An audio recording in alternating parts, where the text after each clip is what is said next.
ఈ Congress government ఫ్లూక్లా by chance లా ఓ గల్తీలా ఆ government వస్తే ఇప్పుడు వాళ్ళు పెద్ద పెద్ద మాటలు మాట్లాడి ఉన్న బంధులన్నీ బంద్ చేస్తున్నారు. వాళ్ళు లీడర్లు రావాలి. 56 సంవత్సరాలు వాళ్ళు భారతదేశంలో పరిపాలించారు కాంగ్రెస్. వాళ్ళ చరిత్ర అంతా తెలుసు.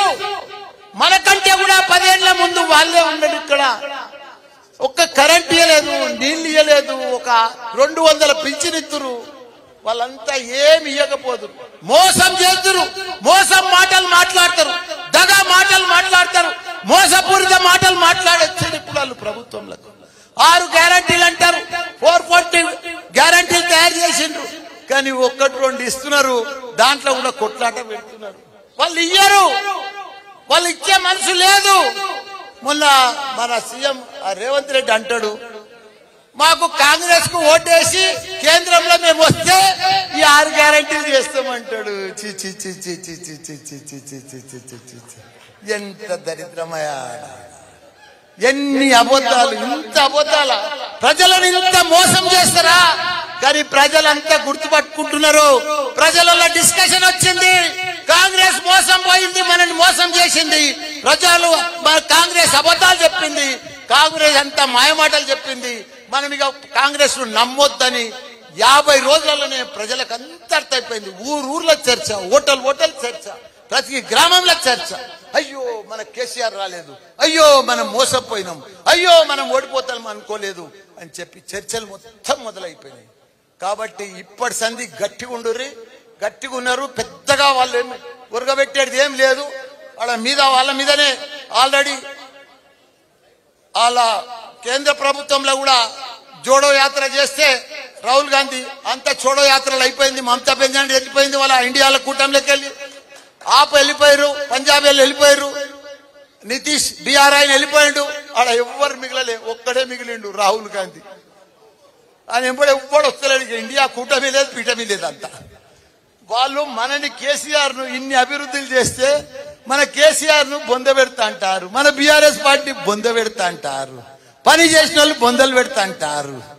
వీళ్ళకి ఇప్పుడు బొందలు పెట్టేటోడు తయారైండా మోడీ. వీళ్ళని ఇడివాడు ఇట్లా గొంతు పిసికి పిట్టని పిసికినట్టు పిసుకుతాడు. ఇట్లా ఆ మోడీ సంగతి వీళ్ళకి తెలుసు. ఇదివరకు పోయిన 5 ఏళ్లలోనే 8 మందిని పిసికేసిండు. ఇప్పుడు ఇంకా 3 బాకీ ఉన్నాయి. ఈసారి మొన్న ఎంపీ ఎలక్షన్స్ కాగానే పిసికి వీళ్ళు అనుకుంటారు పేద మేము ఉద్ధరిస్తాం, ఇలా అది చేస్తాం ఇది చేస్తాం అనుకుంటారు. కానీ ఏమీ చేయలేరు.